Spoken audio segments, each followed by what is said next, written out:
పిత్తజంభూఫలచారుభక్షణం ఉమాసుతం శోక వినాశకారణం నమామి విఘ్నేశ్వర పాద పంకజం. చూస్తున్నటువంటి ప్రేక్షకులకు స్వాగతం.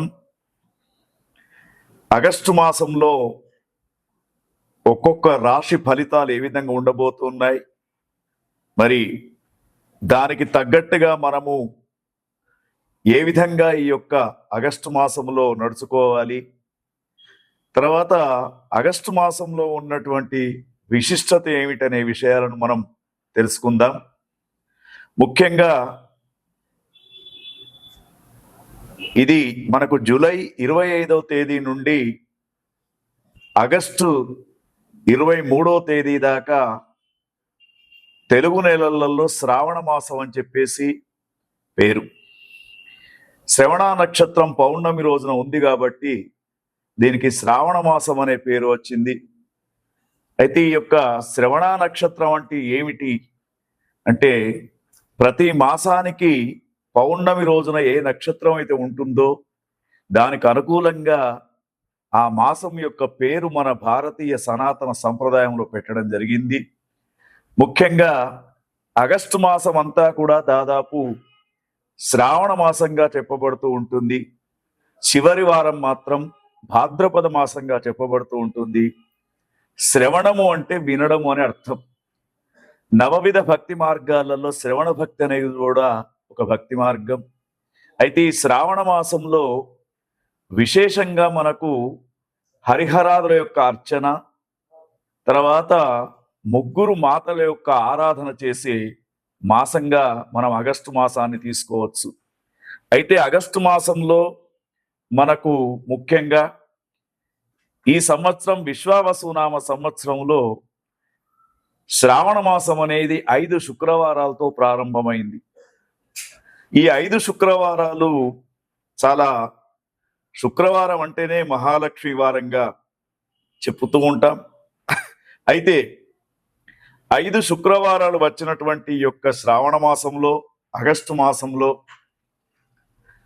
చాలా మహాలక్ష్మి యొక్క అనుగ్రహం అందరికీ కలుగుతూ ఉంటుంది. కాబట్టి ఈ శ్రావణ మాసంలో శుక్రవారం మహాలక్ష్మి పూజన చేసుకోవడం, వరలక్ష్మి పూజన చేసుకోవడం, మంగళవారం రోజున మంగళ గౌరీ వ్రతం అని చెప్పేసి ఆ యొక్క జగన్మాత జగజ్జన్ని ఆది పరాశక్తి అయినటువంటి అమ్మవారికి సంబంధించినటువంటి కొత్తగా నూతనంగా పెళ్ళైనటువంటి అమ్మాయిలు గౌరీ ఆరాధన చేసుకోవడానికి, అంటే పెళ్ళైనటువంటి సంవత్సరం నుండి 5 సంవత్సరాలు గౌరీ ఆరాధన చేసుకునే మాసం ఆగస్టు మాసంగా శ్రావణ మాసంగా చెప్పబడుతూ ఉంది.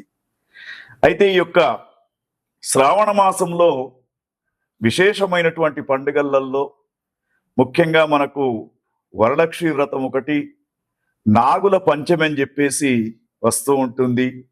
ఎవరికైతే జ్యోతిష్ శాస్త్ర రీత్యా రాహుకేతువుల మధ్య అన్ని గ్రహాలు బంధించబడి ఉంటుందో వాళ్లకు కాలసర్ప దోషం ఉన్నట్టు మనకు జ్యోతిష్ శాస్త్రం చెప్తూ ఉంది.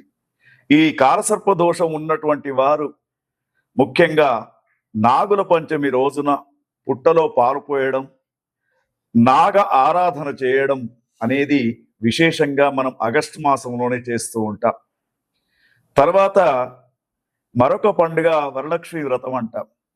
ఈ వరలక్ష్మి వ్రతం ఏమిటంటే, మనకు సిద్ధలక్ష్మి, మోక్షలక్ష్మి, జయలక్ష్మి, సరస్వతి, శ్రీలక్ష్మి, వరలక్ష్మిశ్చ ప్రసన్న మమ సర్వదా అని చెప్పేసి, వరలక్ష్మి అంటే వరాలను ఇచ్చే లక్ష్మీమాతగా చెప్తూ ఉంటారు. ఎవరెవరికి అష్టలక్ష్మి స్వరూపంతో ఉన్నటువంటి అమ్మవారి యొక్క ఆరాధన చేయడం, కొంతమందికి ధాన్యలక్ష్మి కావాలి, కొంతమందికి విద్యాలక్ష్మి కావాలి, కొంతమందికి ధైర్యలక్ష్మి కావాలి, కొంతమందికి సంతాన లక్ష్మి కావాలి. ఇట్లా 8 స్వరూపాల్లో ఉన్నటువంటి లక్ష్మీమాత అనుగ్రహం పొందడానికి విశేషమైనటువంటి వ్రతమే వరలక్ష్మి వ్రతంగా చెప్తూ ఉంటారు. అది ఆగస్టు 8వ తేదీన ఎవరికైతే గురుబలం చక్కగా లేదో, ఎవరికైతే వ్యాపారం చక్కగా నడవడం లేదో, వారి యొక్క భార్యలు తప్పకుండా వరలక్ష్మి వ్రతాన్ని చేసుకుంటే వ్యాపార వృద్ధి, ధనము, ఆదాయం ఇవన్నీ కూడా లభించే అవకాశం ఉంది. తర్వాత మనకు తదుపరి తేదీ చూసుకున్నప్పుడు మరి ఈ ఆగస్టు మాసంలోనే మనకు ముఖ్యంగా జంధ్యాల పౌర్ణిమ అని చెప్పేసి, రాఖీ పౌర్ణమి అని చెప్పేసి 2 పండుగలు ఒకటే రోజు చేస్తూ ఉంటారు. బ్రాహ్మణోత్తములంతా కూడా నూతన యజ్ఞోపవీత ధారణం చేసుకొని గాయత్రి ఉపాసన చేస్తారు.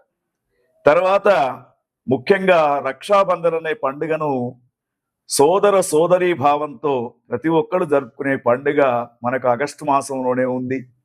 మరి నేను నీకు రక్ష, నువ్వు నాకు రక్ష, మనం దేశానికి రక్ష అని చెప్పుకునే ఒక అద్భుతమైనటువంటి పండుగ కూడా మనకు ఆగస్టు మాసంలోనే వస్తూ ఉంది. దానితో పాటు మరి దేశానికి స్వాతంత్రం అనేది రావడం 15 ఆగస్టు కూడా మనకు ఆగస్టు మాసంలోనే స్వాతంత్ర దినోత్సవాన్ని జరుపుకుంటూ ఉంటాం. దానితో పాటు వసుదేవ సుతం దేవం కంస చాణూరమర్ధనం దేవకీ పరమానందం కృష్ణం వందే జగద్గురు అని చెప్పేసి కృష్ణ పరమాత్మ ఆవిర్భవించడం కూడా మనకు ఆగస్టు మాసంలోనే మనకు మరి ఈ యొక్క శ్రావణ బహుళ అష్టమి రోజున కృష్ణ పరమాత్మ యొక్క ఆవిర్భావం అనేది జరిగింది.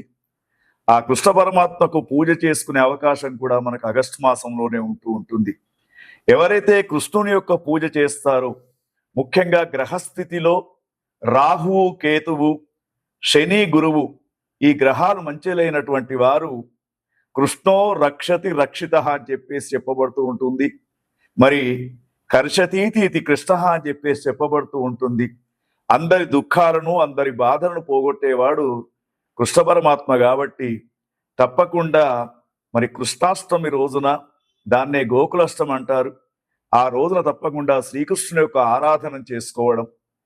ముఖ్యంగా వివాహమైన తర్వాత 4-5 సంవత్సరాల నుండి కూడా సంతానం కానటువంటి వారు తప్పకుండా గోకులాష్టమి, కృష్ణాష్టమి రోజున కృష్ణ పరమాత్మ యొక్క పూజా విధానంతో షోడశ ఉపచార పూజాది కార్యక్రమాలు చేసుకుంటారో, తర్వాత కృష్ణుని యొక్క అడుగులు ఏ ఇంట్లోనైతే పడుతూ ఉంటాయో వాళ్లకు సంతాన ప్రాప్తి కలిగే అవకాశం. మరి అంత చక్కనైనటువంటి మాసం మనకు ఆగస్టు మాసం. దాంతోపాటు ఆగస్టు మాసం మరి శ్రావణ మాసం చివరిగా చెప్పుకునేది పొలాల అమావాస్య అంటారు. పొలాల అమావాస్య అంటే మనము భారతీయ సనాతన సంప్రదాయంలో భూత దయను, పశువుల పైన కూడా దయను చూపించే ఆచారం మనకుంది. వ్యవసాయం ద్వారా మనకు రోజంతా కూడా కష్టపడి మనకు పంటలను పండిస్తున్నటువంటి ఏవైతే గేదెలు ఉంటాయో, తర్వాత ఆవులు, వీటి యొక్క ఆకారాన్ని మట్టితో తయారు చేసి వాటిని పూజించడమే పొలాల అమావాస్య అని చెప్పేసి అదొక పండుగను కూడా మనం చేసుకుంటూ ఉంటాం. మరి ఇవన్నీ కూడా మనకు ఆగస్టు మాసంలోనే చాలా వైభవంగా జరుపుకునే పండుగలు. ఆగస్టు మాసము మొత్తం కూడా ఏ రోజైనా కూడా ఒక పండుగ రూపంలో జరుపుకోవడానికి అవకాశం ఉంటుంది. కాబట్టి మనం ఇప్పుడు ఆగస్టు మాసంలో చెప్పుకోబోయే 12 రాశి ఫలితాలకు అనుగుణంగా మీకు ఏ గ్రహం అయితే బాగా లేదో, ఇప్పుడు మేము చెప్పిన దానిలో ఆ యొక్క భగవంతుని యొక్క ఆరాధన, భగవతి యొక్క ఆరాధన చేసుకొని ఈ ఆగస్టు మాసాన్ని విజయవంతంగా జరుపుకోవడానికి అవకాశం ఉంటుంది. శుక్లాంబరధరం విష్ణుం శశివర్ణం చతుర్భుజం ప్రసన్నవదనం ధ్యాయేత్ సర్వ విఘ్నోపశాంతయే అగజానన పద్మార్కం గజానన మహర్నిశం అనేకదంత్వం భక్తానాం ఏకదంతముపాస్మహే. చూస్తున్నటువంటి ప్రేక్షకులకు స్వాగతం. విశ్వావసునామ సంవత్సరంలో కన్యా రాశి వారికి ఆగస్టు మాసం ఏ విధంగా ఉండబోతూ ఉంది, వీరు ఎటువంటి పనులు చేయాలి, ఎటువంటి పనులు చేయకూడదు అనే విషయాన్ని గమనిస్తే, కన్యా రాశి జాతకులకు సూర్యుడు 15 రోజులు అనుకూలంగా ఏకాదశ స్థానంలో ఉన్నాడు.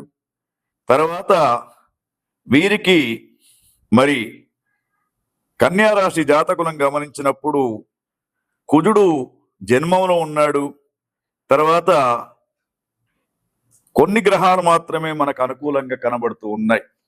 కన్యా రాశి జాతకులను పరీక్ష చేసినప్పుడు లాభంలో ఉన్నటువంటి రవి బుధ గ్రహాలు అనుకూలిస్తూ ఉంటాయి. అన్ని విధాల మీకు మంచి ఫలితాలే కనబడుతూ ఉన్నాయి. ఆర్థిక లాభాలు కూడా కనబడుతూ ఉన్నాయి. దైవ బలం మిమ్మల్ని కాపాడుతుంది. శనిగ్రహం అనుకూలంగా లేకున్నా కూడా దైవ బలం అనేది మిమ్మల్ని కాపాడుతూ ఉంటుంది.